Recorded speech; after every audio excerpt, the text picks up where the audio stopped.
आऊज़ु बिल्लाहि मिनश्शैतानिर्रजीम बिस्मिल्लाहिर्रहमानिर्रहीम अल्हम्दुलिल्लाहि रब्बिल आलमीन अर्रहमानिर्रहीम मालिकि यौमिद्दीन इय्याका नअबुदु व इय्याका नस्तईन इहदिनस सिरातल मुस्तक़ीम सिरातल लज़ीना अनअमता अलैहिम गैरिल मग़दूबि अलैहिम वलद्दाल्लीन आमीन।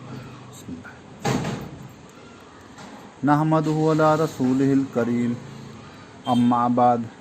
मेरे हादी और रहबर हज़रत शाह शब्बीर हसन उर्फ़ भाईजान रहमतुल्लाह अलैह नवरल्लाहु मरकदहू के तीसरे उर्स मुबारक के इन पुरमुसर्रत और रूहानियत से लबरेज़ इस मौके पर उनके जमाल और हुस्न की बातों को बताने का और करने का मुझ जैसे नाअहल में ना अहलियत है और न जुर्रत। और मैं खूब जानता हूँ कि उनके बारे में बात करना आफ़ताब को चिराग दिखाने किसी हकीर हरकत के मानंद होगा, लेकिन मिस्र के बाज़ार में हज़रत यूसुफ़ अलैहिस्सलाम के ख़रीदारों में उस बेबस और लाचार गरीब बुढ़िया का तसव्वुर और नज़रिया हम नाअहलों को यह मौका ज़रूर फ़राहम करता है कि कम अज़ कम हम गरीबों को क्या पता हज़रत यूसुफ़ अलैहिस्सलाम के मिस्ल इन रूहानी अलमबरदारों के तवस्सुल से अल्लाह जल्ले जलालहू के करम का सबब बन जाएं। उनकी बात कहाँ से शुरू करूं और कहाँ ख़त्म हो, इस पर दिल को कोई करार नहीं, क्योंकि अल्लाह जल्ले जलालुहु ने इंसान को अपना खलीफा कहकर यह बहस भी ख़त्म कर दी कि उनका हुस्न अज़ल से है और अबद तक। मेरे आका हज़रत शाह शब्बीर हसन सिलसिला चिश्तिया साबरी खानवादा फैज़िया मकसूदिया और ख़ानदान चिश्तिया साबरी खानवादा दीदार शाही के सूफ़ी बुज़ुर्ग हैं। आप ज़िला बिजनौर के एक छोटे से गांव में पैदा हुए और अभी आप पैदा ही हुए थे कि कुछ ही अरसे में आपकी वालिदा माजिदा ने इस दुनियाए फ़ानी को अलविदा कह दिया। आपका बचपन नगीना और अतराफ़ में आपके शेख के गांव तीबड़ी मंझेड़ा में ही गुज़रा और बहुत कम 8 साल की कम उम्र में ही अपने मुर्शिद हज़रत सूफ़ी बशीर रहमतुल्लाह अलैह के घर आने जाने लगे थे। हज़रत की उन पर नज़र ख़ास थी।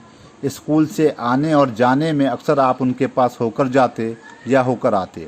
उनकी सोबत ने आपको मुजाहिदे और नफ्स कशी का शौक़ अदा कर दिया। आपको अपने मुर्शिद की नज़म की महफ़िलों से इश्क हो गया था। घंटों आप उनके कलाम आरिफां सुनते और तरबियत हासिल करते, और बचपन से ही आप ज़ुहद और तकवा की उन राहों पर आ गए जिनका सिला खुद खुदा की ज़ात वाहिद है। अभी आपकी उम्र 20 बरस की भी नहीं हुई थी कि आपके वालिद अपने रोज़गार की वजह से आपको अपने हमरा शामली, जो मुज़फ़्फ़रनगर का एक कस्बा था, ज़िला मुज़फ़्फ़रनगर का एक कस्बा था, में ले आए और फिर वहीं के होके रहे। और 9 उम्री से ही आप अपने वालिद के साथ उनके काम में हाथ बटाने लगे थे और आप अपनी रोज़ी बड़ी मेहनत से कमाते और अपने काम में आप ईमानदारी और तकवा को हमेशा शामिल रखते। शामली आने पर आपके वालिद ने करीब ही एक अपने रिश्तेदार के यहाँ उनका अक़द करा दिया, लेकिन वो जल्द ही इतनी बीमार पड़े कि अभी आपका निकाह हुए कुछ ही महीने हुए थे कि इस दुनियाए फ़ानी से रुखसत हो गईं। पर जल्द ही आपके वालिद ने आपकी दुनिया से बेजारी और ज़ुहद की हालत को देखते हुए आपका दूसरा निकाह मुज़फ़्फ़रनगर के मशहूर और मारूफ घराने में करा दिया, जिनसे आपकी सारी औलाद हुई, जिसमें 3 साहिबजादे और 5 साहिबजादियाँ हयात रहीं। इसी दौरान आप वक्तन फ़वक्तन मौका मिलने पर अपने शेख अव्वल के पास तशरीफ़ ले जाते, और एक मर्तबा आपको मुजाहिदे का इतना शौक़ पैदा हो गया, आपको मुजाहिदे का इतना ज़ौक़ पैदा हुआ कि आपने रोज़े रखने शुरू किए, और आप न सहरी में कोई काबिल ज़िक्र शय तनावुल फरमाते और न अफ्तार में सिर्फ़ एक रोटी के अलावा जिसकी मिक़दार का आटा आप ख़ुद अपनी अहलिया को देते और किसी पर आप अपने मुजाहिदे को ज़ाहिर न करते। ऐसा करते हुए आपको 6 माह से भी ऊपर हो गए थे। आपके इस मुजाहिदे के सबब आपके हाथ और पाँव भी सूख गए और जिस्म में सिर्फ खाल और हड्डियाँ ही रह गईं। जिस्म से गोश्त बहुत कम हो गया था और आपके वालिद माजिद ने आपकी इस हालत को देखकर बड़ी सख्ती से पेश आए और तब आपने इस मुजाहिदे को तर्क किया। इसी बीच आपके मुर्शिद अव्वल का विसाल हो गया और आपको अपने शेख से इजाज़त भी हासिल हो चुकी थी, लेकिन आपकी तबीयत एक रूहानी पेशवा की सोबत चाहती थी। कुछ अरसा ही गुज़रा होगा कि हज़रत अलाउद्दीन अली अहमद साबिर रहमतुल्लाह अलैह के सदक़े से अल्लाह रब्बुल इज़्ज़त ने आपको मर्दान गैब के ज़रिए वक्त के कुतुब हज़रत यूसुफ जमील कमर बयाबानी उर्फ़ बाबूजी रहमतुल्लाह अलैह की कामिल और बाबरकत शख्सियत की सोबत अता फ़रमाई, जिसने आपकी पाक रूह को ऐसा सैराब किया कि दूई का तसव्वुर जाता रहा और मकाम तौहीद के ऐसे रंग आपकी ज़ात में समा गए कि जिनका लिखना और कहना मुझ जैसे नाअहल का काम नहीं रहा। और हज़रत शम्स तबरेज़ के उस कलाम के आप मिज़दाक बन गए जिनको हज़रत शम्स तबरेज़ रहमतुल्लाह ने कुछ ऐसे बयान फरमाया, दुई राचू बदर करदम यके दी दम दो आलम रा यके बीनम यके ख्वानम यके ख्वाबम यके दानम इलाया शम्स तबरेज़ी चरा मस्ती दर ई आलम बजज़ मस्ती व मदहोशी दिगर चीज़ें नमी दानम। और क्या कहने आपकी बाबरकत ज़ात के कि जिनकी अपनी हयात तय्यबात में ही उनके शेख हज़रत कमर अहमद बयाबानी ने उनकी पीठ पर हाथ फेरते हुए यह कह दिया कि यह इस वक्त ईमान के उस मकाम पर है जहाँ से तरक्की करना मुमकिन नहीं। आप हमेशा सूफिया की उस कहावत का मिज़दाक बने रहे, दिल बयार दस्त बकार। मुर्शिद हज़रत यूसुफ जमील कमर बयाबानी उर्फ़ बाबूजी रहमतुल्लाह अलैह के इस कौल पर भी मेरे मुर्शिद सानी की ज़िंदगी रही, जो दम गाफिल वो दम काफिर। सादगी में अपनी मिसाल आप खुद ही थे, और आपकी सादगी में जो लुत्फ़ और करम बरपा था वो आपके सोबत याफ्ता ज़रूर जानते होंगे। आप किसी भी बात को अपने नफ्स से ना करते और हमेशा नफ्स की जगह हमेशा कल्ब से बात करते। आपके अंदर खुदाई औसाफ पेवस्त हो चुके थे, लेकिन आपका ज़ब्त कमाल दर्जा का था। आप बसा औकात अनाउल हक़ के मिज़दाक बनते, मगर कभी ज़बान से कुछ ना निकलता। ये वो कैफियत थी जो अक्सर सूफ़ी अकराम की मिरास रही, पर किसी को कुछ न पता चलता। सादगी में ऐसा हुस्न जिसको बयान करने से ज़बान खामोश है और कलम कासिर। मेरे साथियों, हमने किसी ने भी कभी नहीं देखा कि आपने किसी से भी सख्ती से बात की हो। आपका मिजाज नरम और हमेशा नरमी से बात करते। आपको किसी को डांटते हुए भी नहीं देखा। अगर कहने पर किसी को डांट भी दिया तो साफ जाहिर होता कि आप मसनूई तौर पर डांट रहे हैं। आपकी गुफ्तगू शाइस्ता और हिल्म से पुर होती। आपका जमाल कभी कम ना होता। हर वक्त खुदा की सी शान जाहिर होती। कभी गुस्सा आपके चेहरे पर आया ना हुआ। किसी की सख्त से सख्त भूल या गलती को भी इतनी आसानी से नज़रअंदाज करते और मुआफ़ करते, और शरपसंद लोगों की बातों पर खामोश रहते, और साथ ही खामोशी से कह देते कि खामोश रहो। अल्लाह के रसूल का फरमान बताते कि जो खामोश रहा वो सलामत रहा। आपको देखकर खुदा याद आता, और आप में अक्सर खुदा की इस मुआफ़ और दरगुजर करने वाली सिफ़ात का मुशाहिदा होता, और देखने वाला हैरान रह जाता। हर वक्त खुदा की याद में रहते, हर मामले और बात को खुदा की याद की तरफ मोड़ देते।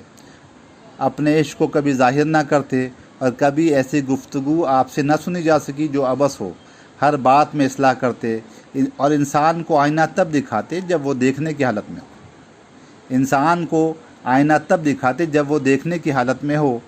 कभी किसी को छोटा या बड़ा ना समझते, और आपका चेहरा मुबारक चौधरी के चांद के मानिंद पुरनूर रहता, दिल शफ़ाफ़ आईने के मानिंद, सीना बेकीना।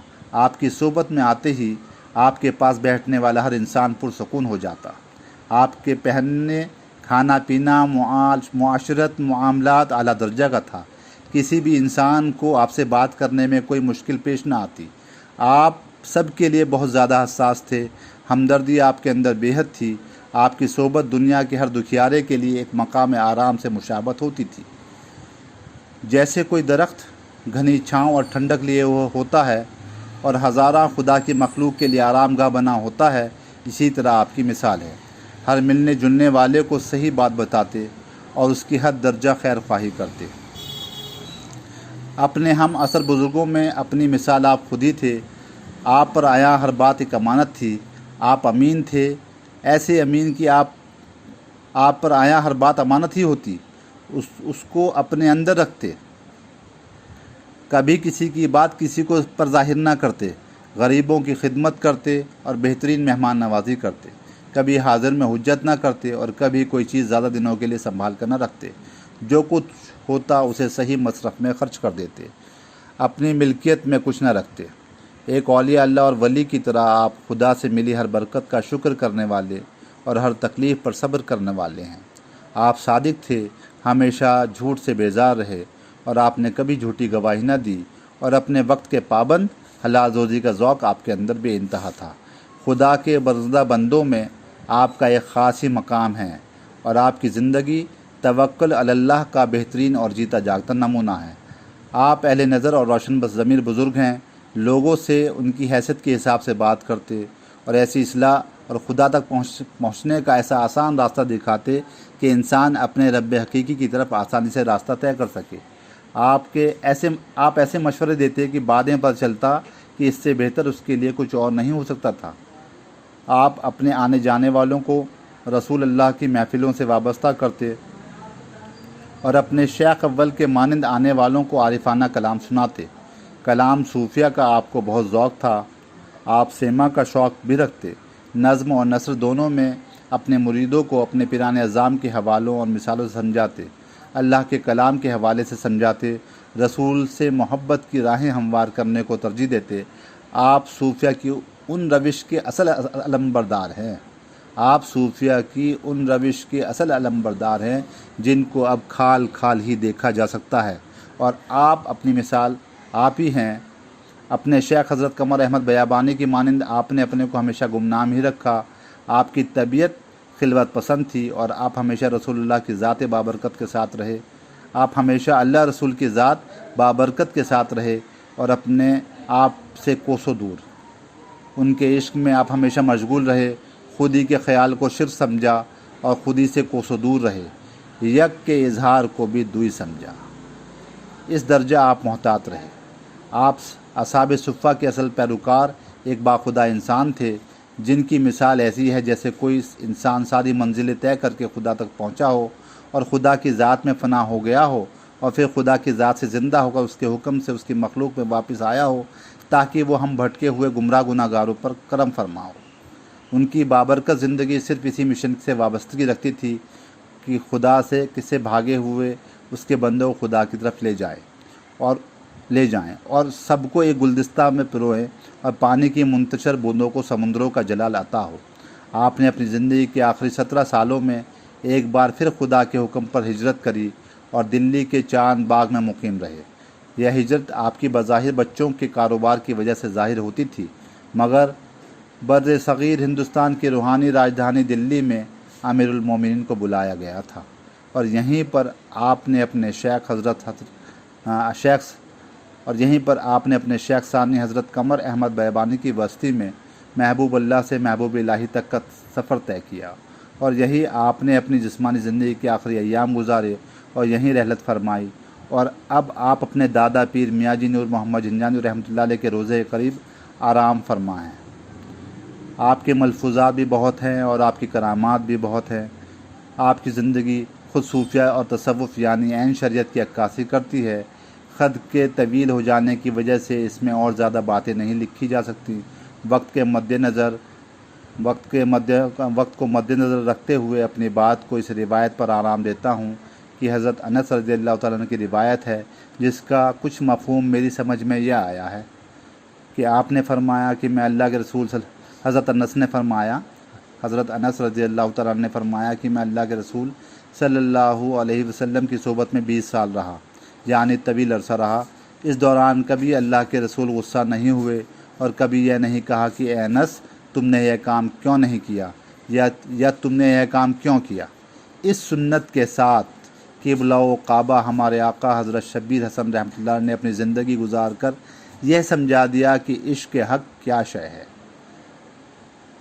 और अब इस ख़त को इस दुआ और गौर के साथ ख़त्म करता हूँ कि अल्लाह रब्बुल इज़्ज़त हम सब अहले सिलसिला और मुहिब्बान सिलसिला को आपकी ज़िंदगी बाबरकत से नसीहत हासिल करने का ज़ौक़ अता करे। और मैं जानता हूँ कि भाईजान आप हमसे दूर नहीं हो, मौजूद हो और इस गुजारिश के साथ कि आप हमारी इस दुआ पर आमीन कह दो कि अल्लाह हमें अपने आपके नक्शे पा की इताअत नसीब करे और सिरात मुस्तकीम की राहों पर गामज़न करे और ऐसी नज़र अता करे कि अपने मालिक और खालिक का दीदार हुआ करे और ऐसी ज़बान जिस पर सिर्फ तेरा ही नाम हो, ऐसा नफ्स जो सरकशी से बेजार और तुझसे आराम पावे और ऐसी हरकात जो सिर्फ तेरी ही सिम्मत हो। हमें और हमारी नस्लों को ईमान की ज़िंदगी और ईमान पर तुझ तक आना नसीब हो। अल्लाह हम सब को गुमराह और मग़ज़ूब होने से बचाए। आफ़ियत पाएँ तमाम अहले सिलसिला और तमाम मुसलमानों और इंसानों के लिए। कुल खैर, आमीन सुम्मा आमीन।